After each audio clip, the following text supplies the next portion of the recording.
বাংলাদেশের স্বাধীন নবাব নবাব রঙিন নবাব সিরাজউদ্দৌলা একে একে সবাই ছেড়ে চলে যাচ্ছেন।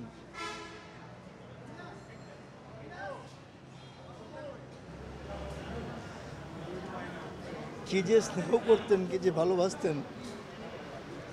বাবার পরে যদি তার ভালোবাসা পেয়ে থাকি, স্নেহ পেয়ে থাকি, সেটা আনোয়ার হোসেন, তারপরে প্রবীণ মিত্র।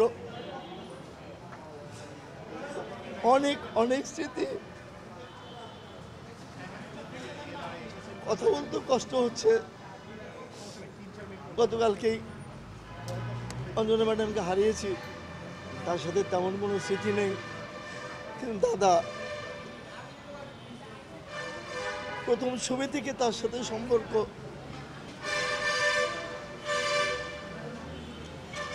হাতে পায়ে ধরে অভিনয় ভুল হতো, সেটাই শিখিয়েছেন।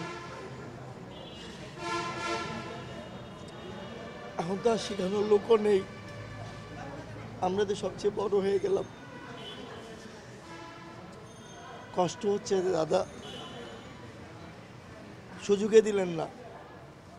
সন্তান হিসেবে একটু সুযোগ তো দেবেন, একটু সেবা করব, ওনার সব কথা শুনবো।